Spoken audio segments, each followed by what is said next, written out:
this is your Nimmy with you, and today we will be dealing with a new chapter. This is again from the book Footprints Without Feet, and the name of the chapter is A Question of Trust. There are a lot of things that comes into your mind when you hear the word trust. Trust, loyalty, a most trusting friend. There are a lot of things that comes into your mind. We have to look into it. What is the trust being discussed in this chapter? But before moving into all that, we look into the author Victor Canning. Victor Canning is a British writer and he is a prolific writer. Do you know what I mean by prolific writer? Prolific writer means a writer who writes a lot of work. He has published many works. So Victor Canning has been the author of the story. So now we'll move on to the characters of the story. The main characters are Horace Danby. The second one is owner of the house. So here you can see I have written here pretty lady. Yeah, there is a question mark. Those who have read the story might think, why did ma'am write over here pretty lady? Okay, the answer will be completely solved in the end of the story. So, who is Horace Danby? He is the protagonist of the story. Horace Danby is a man of 50 years old. He is a locksmith. His main duty is basically as a profession, he makes locks for the houses. He is not honest. Oh my god. That is one trait that every human being should possess. Honesty. Very clearly author says he is not honest. In the very first paragraph, the beginning of the chapter itself, Victor has been mentioned that he is not honest, but he is respectable. How can a person be respectable and not honest? We have to think about that in the story. And as I didn't have a space over there, I mentioned over there, here he loved books. His main duty was to gather a lot of books, and not the normal books but expensive books he would love to read. And this is about Horace Danby. So you got few features, few characteristics about Horace Danby. So now we'll move on to the story. The story begins like this. Everyone thought that Horace Danby was a good, honest citizen. He was about 50 years old and unmarried, and he lived with a housekeeper who worried over his health. Okay, so this is the beginning of the story. So he's unmarried and he's 50 years old. I hope that is clear. When you move on, it is said that the story is written about an incident which happened in Horace's life 15 years ago. So what happened 15 years ago? 15 years ago, Horace had served his first and only sentence in a prison library. He loved rare and expensive books. So he robbed a safe every year. Each year he planned carefully just what he should do. To steal, to get appropriate book which would last for 12 months. And every time he would have a secret agent where he gave the money and he would get all the books. So this is the introduction of the story. Horace Danby's one of the incident which happened in his life 15 years ago is being narrated over here. So what is the story? It is the month of July. The sun is really shining so bright over here. And then what happened? At that particular year also, he planned to rob a safe. The planning was done. He knew each and everything of the house. Okay, so that particular day he came to know that the family is completely in London. Okay, there are two people who are taking care of the house. So on that day he came to know that Horace Danby came to know that they are going to watch a film. Yes, that's an accurate time that where he can enter the house and get the safe. So it is mentioned over there, he has been studying the house at Shotover Grange. So the place is in England. And he's been looking into the rooms and he studied the house appropriately. He knew its wiring, he knew the path, he knew the garden, he knew even where the keys were kept. And then he had a bag. Inside the bag he had all the tools and he was ready and packed and he was about to enter the house. So what he thought is, he came to know that in that safe there is nearly 15,000 pounds worth of jewels. So he thought at least if he could get 5,000, it would be enough for him to make him happy for another year. Okay, so what he did, it is very clearly said that three interesting books are been coming in the next autumn. So he was waiting to get those books. That is why he is doing this robbery. So let's pause there for a moment, the story, and then we'll go back.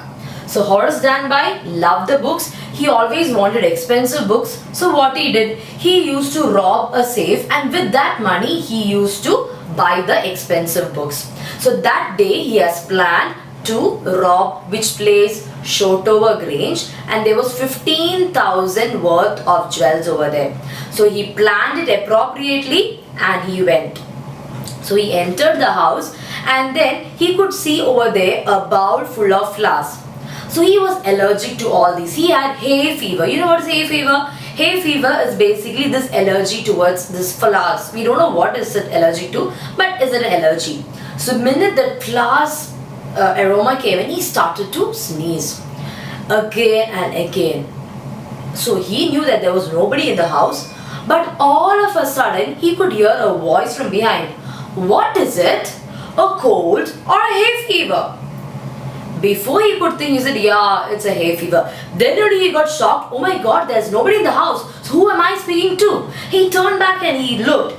There he could see a lady. That lady was very, very pretty. Okay? And she had a very kind voice. And she was shocked. So she said this. I know it's an inconvenience for you, but then though everybody thought I was not here, I was there in London, and nobody knew that I returned.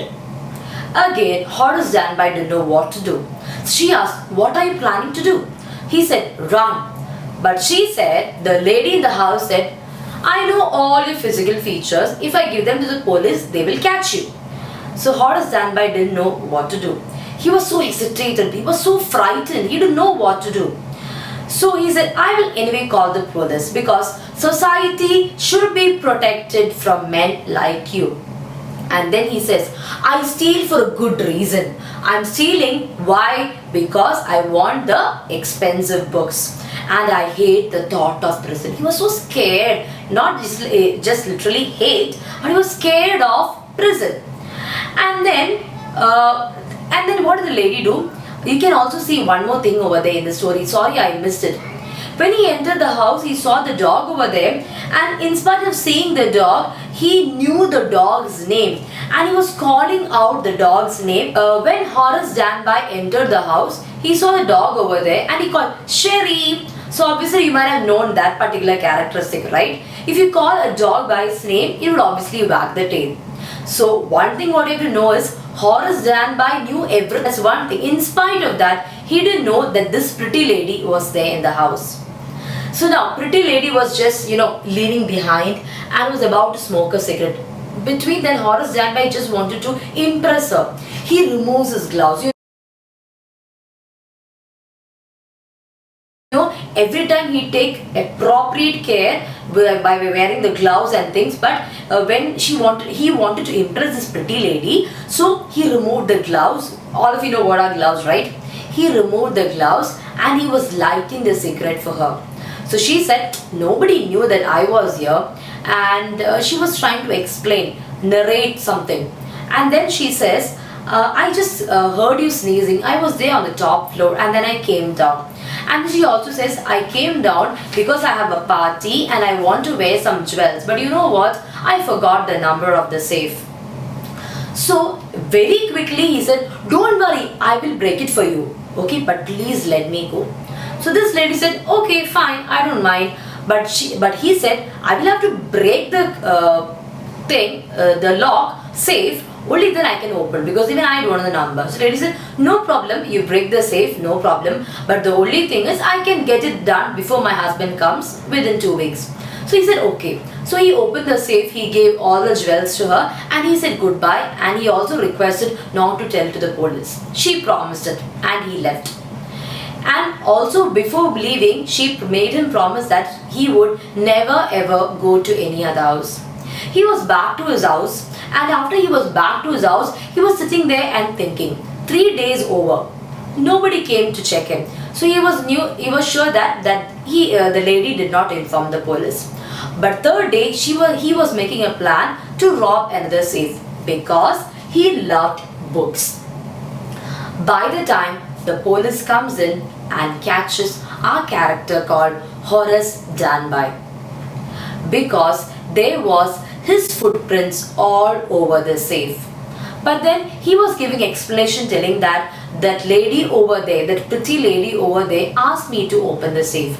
But the police was totally shocked because the original lady over there, the owner of the house, was 60 years old, an old woman who was not pretty. So the lady whom he met over there was just another thief. That was what happened in Horace Danby's life. And he spent many days in prison, basically a prison where the library is, and he was spending time over there. He was just like an assistant librarian. It is there in the last paragraph of your textbook. Horace is now the assistant librarian in the prison.